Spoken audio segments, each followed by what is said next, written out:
লোহাগড় মঠ হলো বাংলাদেশের চাঁদপুর জেলায় অবস্থিত একমাত্র মঠ। প্রায় 4 থেকে 7 শতাব্দী পুরাতন প্রাচীন এই মঠ চাঁদপুরের ফরিদগঞ্জ উপজেলায় লোহাগড় গ্রামে ডাকাতিয়া নদীর পাশে অবস্থিত, যা লোহাগড় জমিদার বাড়ির জমিদাররা তৈরি করেছিলেন।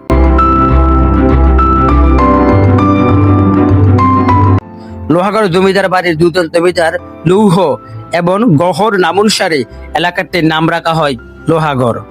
জমিদারদের নামানুসারে গ্রামের সাথে মিল রেখেই তাদের স্থাপত্য শৈলীরও নাম রাখা হয় লোহাগড় মঠ।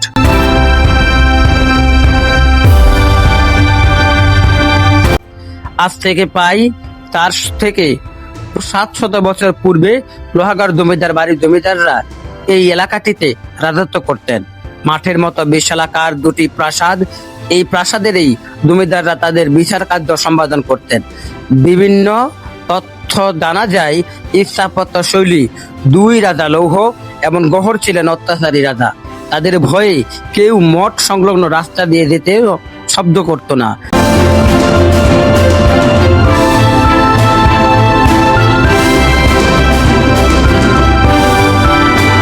দৈনিক এক ব্রিটিশ কর্তব্যরত ব্যক্তি ঘোড়া নিয়ে প্রাসাদের পাশ দিয়ে যাওয়ার সময় বলেছিলেন, কেমন রাজা রে এরা বাপু, রাস্তাগুলো ঠিক নেই।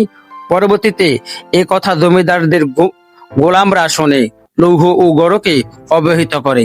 কথিত আছে, ওই কর্তব্যরত ব্যক্তির জন্য নদীর তীর হতে জমিদার বাড়ি পর্যন্ত সিকি ও আধুলি মুদ্রা নিয়ে রাস্তা তৈরি করা হয়, যার প্রস্থ ছিল 2 হাত, উচ্চতা 1 হাত ও দৈর্ঘ্য 2 হাত, 200 হাত। পরবর্তীতে এই রাস্তাটিতে স্বর্ণ মুদ্রা দ্বারা ভরিয়ে দেওয়া হয় এবং যখন ওই ব্যক্তি রাস্তাটি ধরে আসছিল তখন এই দৃশ্য দেখে চমকে ওঠেন। রাজার শিষ্যরা তার প্রতি অত্যাচার করেন।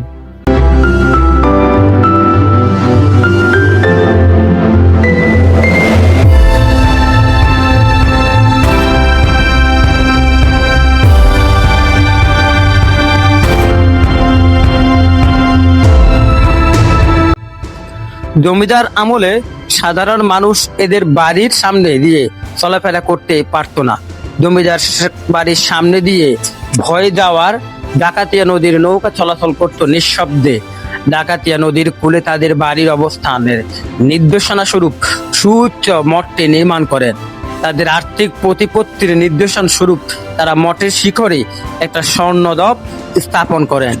জমিদারি প্রথা বিলুপ্তর পর ওই স্বর্ণের লাভের লোভে পড়ে মঠের শিখরে উঠে অপচেষ্টা অনেকে গুরুতর আহত হয়।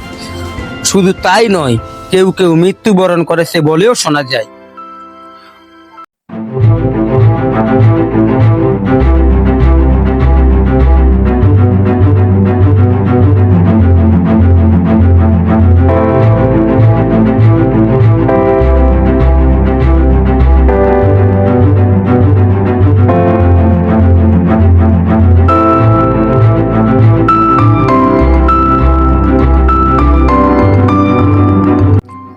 মঠটি কে এবং কবে নির্মাণ করেছিলেন এ ব্যাপারে সন্দেহ রয়েছে।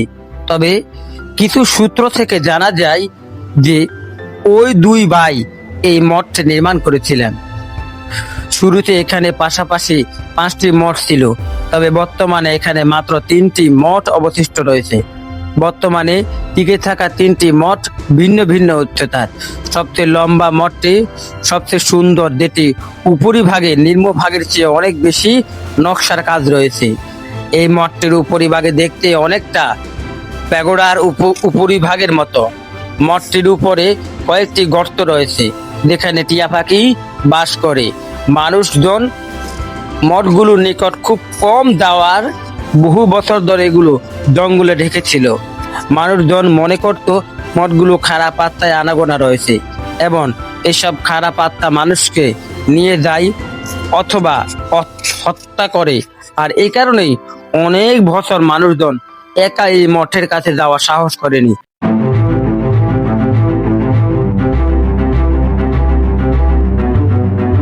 তবে এখন এটি দর্শনীয় স্থান হিসেবে বেশ পরিচিত। এই মঠটি দেখার জন্য এখানে প্রতিদিনই দূর দূরান্ত থেকে আসা মানুষের আনাগোনা দেখা যায়।